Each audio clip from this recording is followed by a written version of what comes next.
Hi there. This video is going to go over the seaming for the Harbor Walk tee at the shoulder. So as you can see, I've put my ribbing stitches for the front center together for the front part of the garment and the back part of the garment. And we've lined those up just so I make sure I know where I'm at. So we've got our 2 purl bumps here, and then I've got a column of V stitches, which are knit, and another column of V stitches, which are knit. And I actually want to go into the 3rd column of the V-neck stitches. And when I say column, that's what I mean. Do you see that V? So we're gonna bring our tapestry needle up into the base of that first stitch of the 3rd column.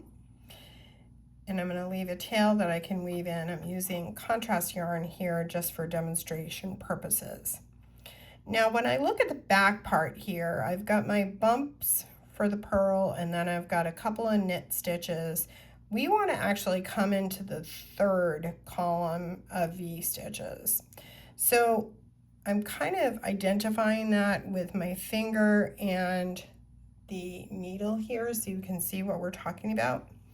And I'm going to go horizontally across, okay? But just to pause for a moment.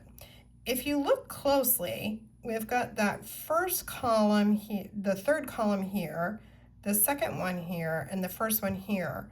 But I just want to point out and acknowledge there's another little ridge there of your stitches. We're actually kind of off by a half of a beat. But it's because we're going to join the stitches for the front and the back in one continuous, so it is going to be off by half a stitch at the very start. But from there on, we're going to be all lined up. So by pulling that through, I've made the right side of a stitch, and then I'm going to bring my needle down back into the spot where we originally came up in the center of that V, and then we're going to go to the next column of V's, which is here. And I'm going to come into the base of that stitch. So I'm basically completing the first stitch and getting us set up for the next one. And then I'm going to come back to the back part of my garment, and I'm going to go through the V of the 2nd one.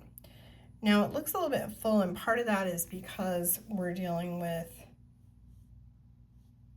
the short row, and that's okay. This actually cleans it up quite nicely. And then we're going to come back into the center of the V, and we're going to go across into the 4th column of knit stitches and bring up at the base,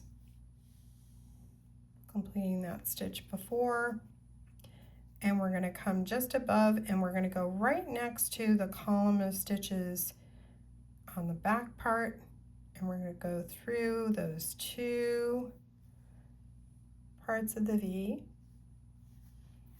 and pull and come down. And we're going to continue that all the way around, all the way across rather, until you get to the armhole edge.